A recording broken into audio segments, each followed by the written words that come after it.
Dear friends, it's a great joy for me to reach out to you this day in Jesus' name through this program Sublime Solutions. We live in these postmodern times that is characterized by relativism, value vacuum, and individualism. There are not very clear moral guidelines given by this world. Many people think that they can do anything that they want using their own will.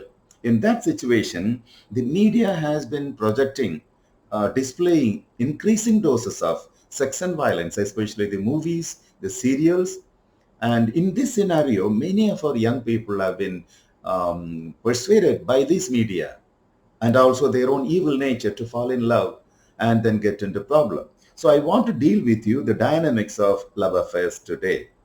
Now, the present scenario, as I told you, the whole world is being tossed to and fro by the evil powers, and they guide youngsters into evil ways at the same time. Even some preachers, some so-called men of God who try to reach out to youngsters are misleading the young people. One man of God who was preaching youngsters, talking to the youngsters, and he told them that they can fall in love because Bible does not say you should not fall in love. I would ask, is the Bible telling you must fall in love or you can fall in love? Two things are not there. But this particular man of God is quoting the life of Jacob. Jacob was falling in love with Rachel for a long time and deceived by his own uncle to marry Leah. Later, what happened was he had to marry two other servants. He married two servants of his own wives. So he had four wives. This is description of a particular person, not a guidelines, not a prescription for young people to follow. So many people who do not know the dynamics of interpreting the word of God teach people wrongly. So dear friends, we must understand that we have to follow the word of God in the right perspective. So I want to place a case study before you. After hearing my message through the television, one girl connected with me and said that she loved a man and married him, knowing very well that he was in love with another girl before he began to love her. After marriage, he found that he was connecting with that previous lover. She was in jeopardy. She was in confusion. I tell you, friends, the problem is many people do not know what is happening in the dynamics of these love affairs, the hearts of evil people. A person who ditches one girl, loves another and marries her, what is the guarantee that he will not ditch the girl and go for another girl? We who believe in the Lord Jesus should know how to guide our youngsters. I do not say that all love marriages will fail and all arranged marriages will succeed. No, I don't say that. When we talk about relationships, when we talk about marriage relationships, it is God who created humans. He should be asked to come and help people who are getting into relationships, either through a love affair or through arranged marriage. So let me just place before you a few points that I believe will be of help to you. I've been thinking, when God created Adam and Eve and placed them in the Garden of Eden, God gave them the power of sex. The sexuality was given to them to multiply and fill the earth. And it was holy. When God gave sexuality, it was holy. What happened was when Adam and Eve listened to Satan, he took the sexuality and put it into topsy-turvy condition and made it to sexiness. Suppose if Adam and Eve had not sinned against God, what would have happened? The Bible says that God is to visit the Garden of Eden during the cool of the day. Cool of the day, I look at it this way, morning and evening, during the cool of the day. God is to visit them, talk to them openly, and they were able to interact with God nicely. And in that situation, if they had not fallen in sin, children would have born. And when the children grow, when they come to teenage or when they come to marriageable age, a particular young man looks at a particular girl, loves her because the whole atmosphere is in the presence of God. They may not make a mistake. They will not make a mistake. There is no love failure there. He looks upon a girl, loves her, prompted by the whole atmosphere of God's presence, and they marry. When they come to marriageable age, they live happily ever after. That can be holy love marriage. It is not possible. After sexuality became sexiness, perverted by Satan, what happened was many young people these days, they are entering into wrong relationships. They say he fell in love, and later they say love failure. Love will never fall. Love will never fail. What happens is they are led by the lust of their own hearts and they get into problem. I want to just present before you various types of love affairs. One is the first is puppy love. It is also known as crush or calf love or kitten love. When small children are there, they do not know anything about sex. But when they come to preteens and when they grow, they understand the identity of their own sexuality, and the attraction of the other sex is there. So what happens is when a young boy or a young girl, they look at the another person of the other sex, they immediately begin to love them. It is called as puppy love. Puppy love. Now the point is sometimes it can begin in their in their early life. It can continue for a long time. Parents must be very wise to guide the children in this situation. Guide the children in this situation. If not, they go into deeper relationship with them. They destroy their own lives. They destroy their own lives. The second is infatuation. Infatuation is when a young man looks at a girl, or the other way around. When they look at a person of the other sex, they are smitten. Unseasoned love, unreasoned love. It's not a love that is balanced. They come under infatuation. And when they are not able to be careful, if they are not able to be careful, they enter into deep relationship and they destroy their own lives. Premarital relationship can come and they lose their virginity, lose their holiness, and they may destroy their own lives, or they may commit suicide. This also has been happening in this world. The third type of love affair is romance. It is expressive and pleasurable feeling from an emotional attraction towards a person of the other sex associated with sexual attraction. It is predominantly eros. Eros means not agape love. Agape love is a giving love. Eros is sexual love. So this also happens, and the people who are involved in this may not come into close touch with one another.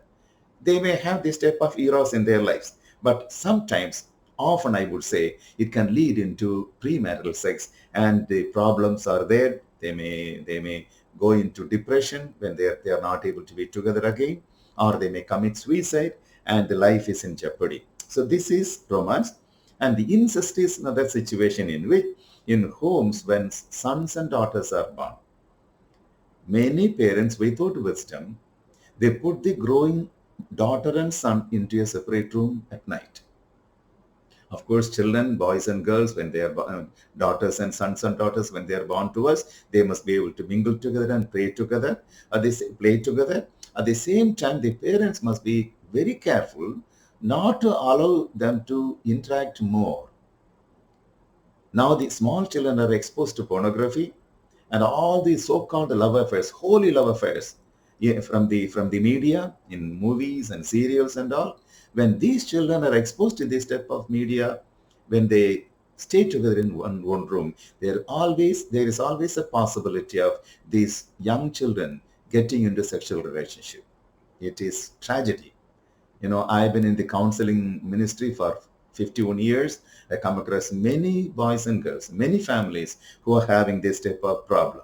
So, dear friends, I encourage the parents to be very careful in guiding the children in the way to go. The Word of God says, lead a child in the path that he should go. The Bible does not say, ask him to go in the right path. Parents must be able to lead the children in the right path by their words and by their life. And the children, though they develop into their own selfish ambitions, still the parents can pray and guide them.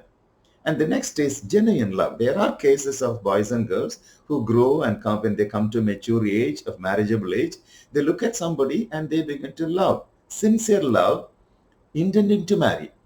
They may plan to marry. They would not want to touch and play around and go behind a tree and kiss. They would not want to do that. At the same time, what happens is they are ardently in love with one another. But when it comes to the point of marriage, problems arise because in our country, the cultural differences are there, caste differences are there, religious differences are there. When people fall in love, it's blind. They don't think when they get into this type of love relationships, though the love is genuine.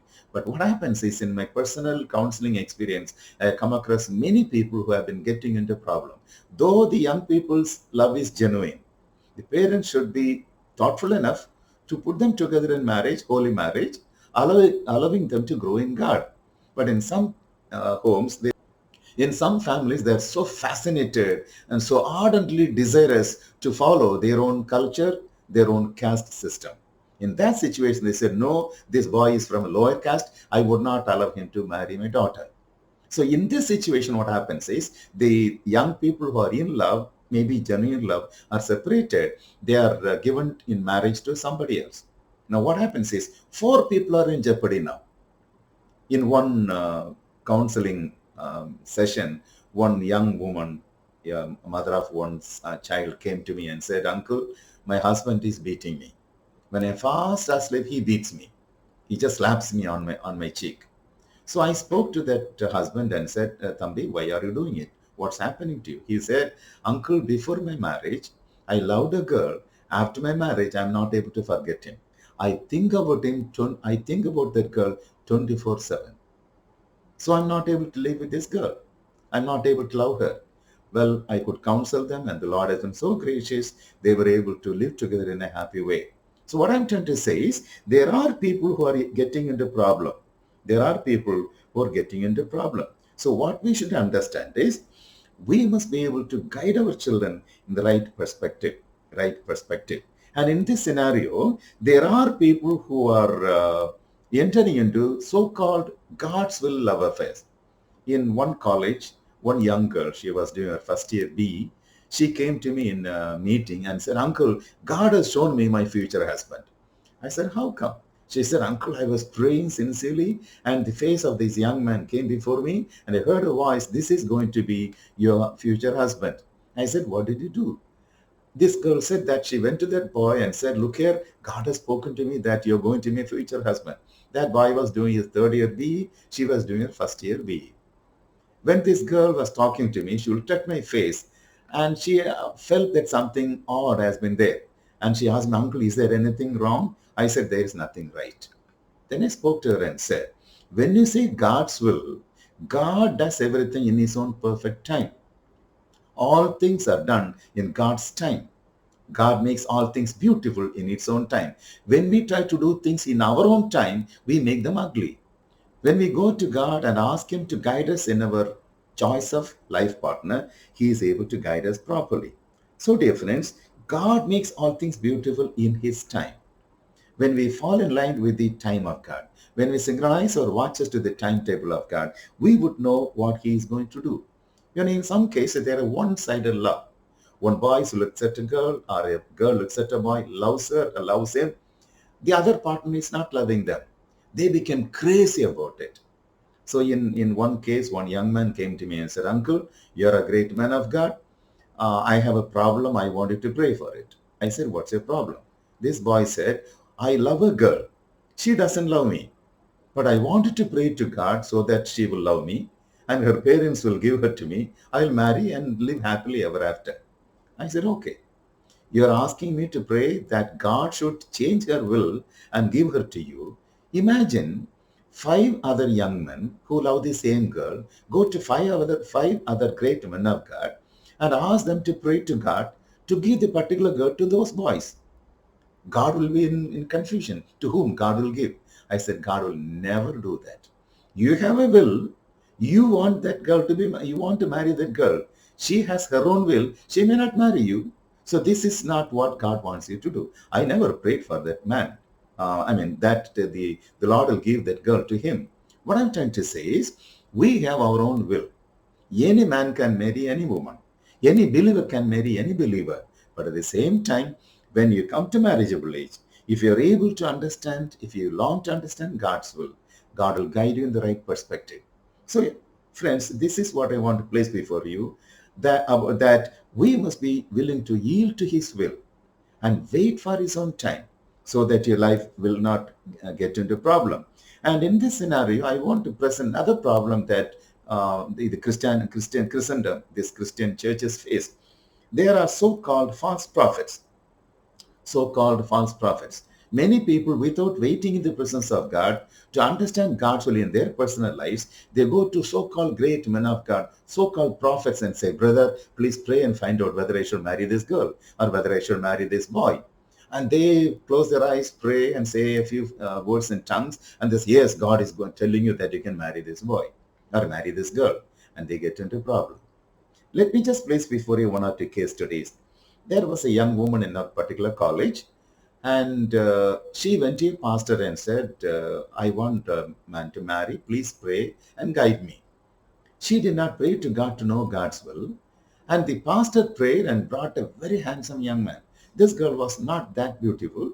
This young man was so beautiful, so handsome. He was brought, and the pastor said, this is God's will. Jesus said that you have to marry him.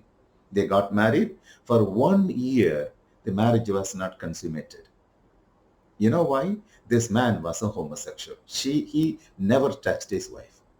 Then the marriage was annulled. She had to look for somebody else for marriage. This is not real prophecy from God. Every young man, every young woman, when they become believers, they must be taught to wait in the presence of God to find out God's will.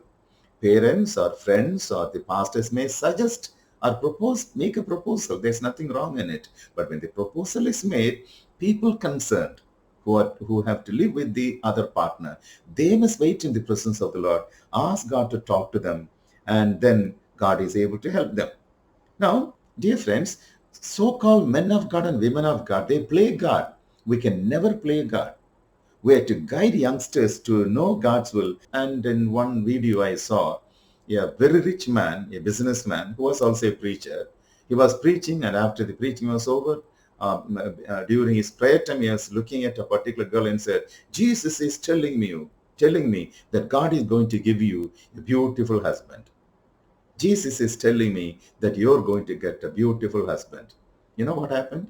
After the meeting is over, this girl went and brought her husband. She was already married, and they had a small child. This is what's happening in Christian churches. So, dear friends, it is imperative that we have to understand God's will. So, my appeal to you, young people, do not fall in love just like that. The intention will be there. As I already told you, you may have puppy love, you may be having infatuation, or you may be having genuine love.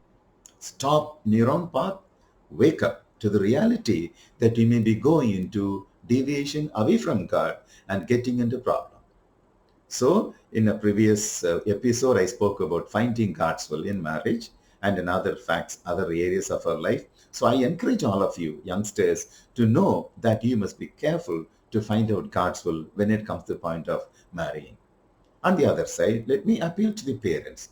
You must be careful to walk in the light of God. Guide your own children in the right perspective. Right perspective. In some cases, there may be, youngsters who fall in love and marry. I have come across quite a few cases when this couple who got married through love marriage, if they have been very careful, in some cases they have been very careful to follow the Lord has blessed them. So as I told you already, we cannot say God will not bless love marriage and only arranged marriages will be blessed. No. Parents and the people, children who are going to marry, they must be careful to understand God's will. So, dear friends, I believe that this message would have been a blessing to you. May the Lord bless you and guide you. Amen.